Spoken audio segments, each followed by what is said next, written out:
불륜으로 보이는 사건이 메시아의 계보를 잇는 통로가 되었다면 어떨까요? 창세기 38장은 우리가 함부로 판단할 수 없는 일이 벌어집니다.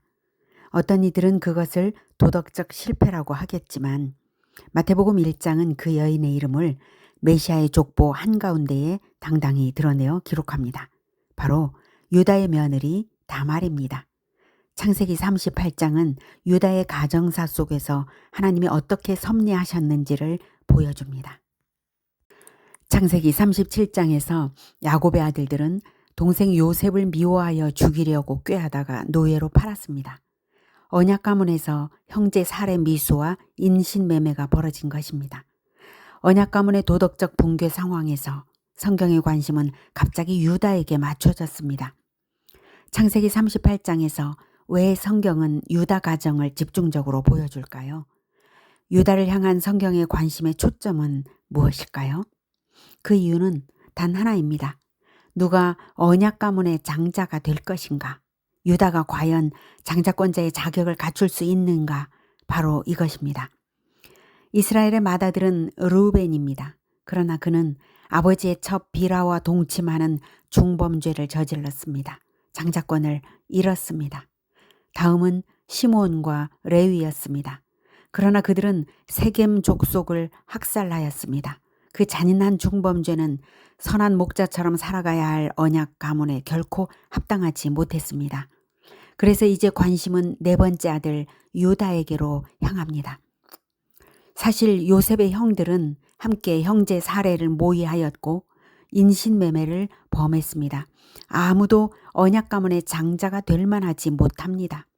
그런데 그중 유다는 형제의 피를 흘리지 말자고 차라리 상인에게 팔자고 제안하여 요셉의 생명을 살렸습니다. 유다에게 혹시 하나님의 은혜가 머문다면 장자권자가 될 수 있을까요? 그런데 유다는 무엇을 했나요? 그는 가나안 여자와 결혼했습니다. 아브라함은 아들 이삭을 가나안 여자와 결혼시키지 않으려고 하란에서 리브가를 데려왔습니다. 이삭은 야곱을 가나안 여자와 결혼시키지 않으려고 하란으로 보내었습니다. 아들의 결혼은 손자에게 언약이 계승될 수 있는가? 바로 그 문제입니다. 하나님의 언약은 대대로 계승되지 않고는 의미를 잃습니다. 그리스도의 승리의 날까지 언약 가문은 언약을 계승하는 것이 생명입니다. 에서는 해족 속 여자들과 결혼함으로써 믿음 없음을 드러내었고 마침내 장자권을 잃었습니다. 결혼은 곧 언약의 계승 문제입니다. 계승은 언약의 핵심 축입니다. 제자화는 하나님 나라를 세우는 핵심 축입니다. 가나안 여자를 통해 세 아들을 낳았지만 유다의 아들들은 악했습니다. 유다는 아들들에게 언약 교육을 하지 않았습니다. 이대로라면 유다 역시 장자권을 잃게 될 것입니다. 하나님은 유다를 내버려 두실까요? 아니면 개입하실까요? 유다의 장자 엘은 여호와 보시기에 악하여 죽임을 당합니다. 다말은 과부가 됩니다. 둘째 오나는 형의 대를 잇는 책임을 거부하고 탐욕을 선택하다가 역시 하나님께서 죽이십니다. 이 두 죽음은 단순한 심판이 아닙니다. 합당한 자를 통해 언약을 잊게 하시려는 하나님의 개입입니다. 그 중심에 한 여자가 있습니다. 바로 다말입니다. 다말은 자식이 없는 과부입니다.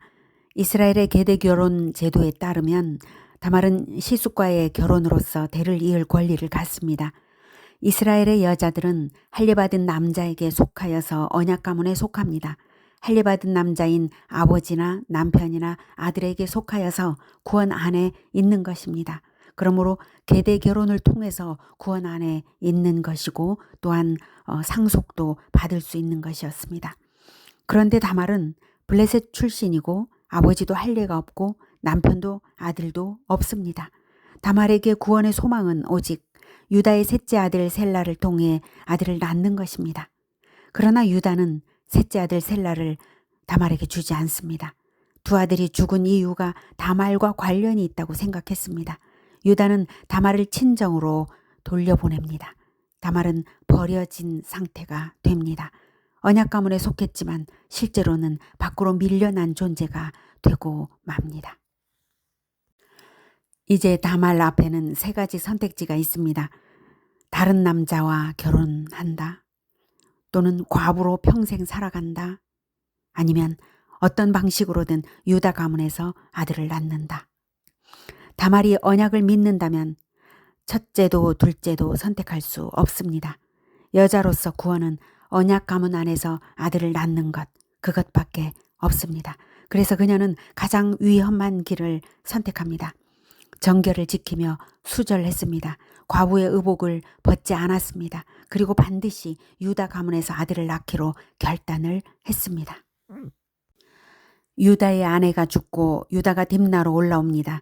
다말은 얼굴을 가리고 창녀의 옷을 입고 길가에 앉습니다. 그리고 유다와 잠자리를 합니다. 사람들은 이 장면을 음란으로 읽기 쉽습니다. 그러나 성경은 다말이 오랫동안 과부의 옷을 입고 수절했음을 반복해서 강조합니다. 그녀의 목적은 쾌락이 아니라 언약 가문에서 떨어지지 않는 것이었습니다. 그녀는 자신의 생명을 걸었습니다. 돌에 맞아 죽을 위험을 알면서도 언약의 대를 잇기 위해 행동했습니다. 그리고 지혜롭게 증거를 남깁니다. 유다의 도장과 끈과 지팡이. 석 달 후 다말의 임신이 드러납니다. 유다는 분노하며 다말을 불태워 죽이라고 명령합니다. 그러나 다말은 증거를 보냅니다. 이 물건의 주인이 내 아이의 아버지입니다. 유다는 그것을 보고 말합니다. 그는 나보다 옳도다. 이 고백은 단순한 도덕 판단이 아닙니다. 믿음의 인정입니다. 유다는 언약을 가볍게 여겼지만 다말은 목숨을 걸고 언약을 붙들었던 것을 인정한 것입니다. 하나님은 다말을 어떻게 대하셨을까요? 그녀는 쌍둥이를 낳습니다. 그 후손에서 다윗 왕이 나옵니다. 그리고 결국 예수 그리스도의 계보에 이름이 기록됩니다. 이방 여인이었던 다말이 믿음으로 언약의 중심에 들어왔습니다. 유다에게 믿음의 아들들이 태어난 것은 하나님의 크신 은혜였습니다. 이로써 유다의 가문은 비로소 장자 가문이 될 기반이 마련되었습니다. 유다가 깨닫지 못하는 사이에 하나님의 은혜가 다말을 통해 부어진 것입니다. 이 이야기는 과거 이야기가 아닙니다. 오늘 우리에게 묻는 질문입니다. 언약을 믿는 우리는 어떻게 대를 이어야 할까요? 대를 잇지 않아도 될까요?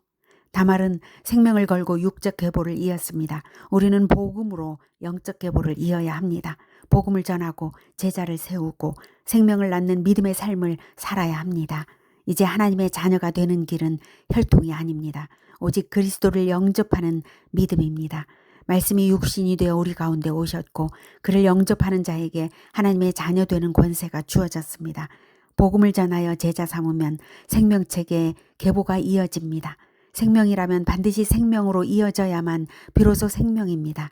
다말처럼 언약을 붙들고 생명을 걸 만큼 진지하게 믿음을 선택하십시오. 복음으로 대를 잇고 하늘에 기록된 장자들의 모임에 속하는 제자와의 삶을 살아가십시오. 하나님께서 우리 모두에게 그 믿음의 용기를 주시기를 축복합니다. 아멘. 하나님의 말씀을 함께 듣겠습니다. 창세기 38장 1에서 30절 말씀. 그 후에 유다가 자기 형제들로부터 떠나 내려가서 아둘람 사람 히라와 가까이 하니라. 유다가 거기서 가나안 사람 수아라 하는 자의 딸을 보고 그를 데리고 동침하니 그가 임신하여 아들을 낳음에 유다가 그의 이름을 에리라 하니라. 그가 다시 임신하여 아들을 낳고 그의 이름을 오난이라 하고 그가 또다시 아들을 낳고 그의 이름을 셀라라 하니라. 그가 셀라를 낳을 때에 유다는 거십에 있었더라. 유다가 장자 엘을 위하여 아내를 데려오니 그의 이름은 다말이더라.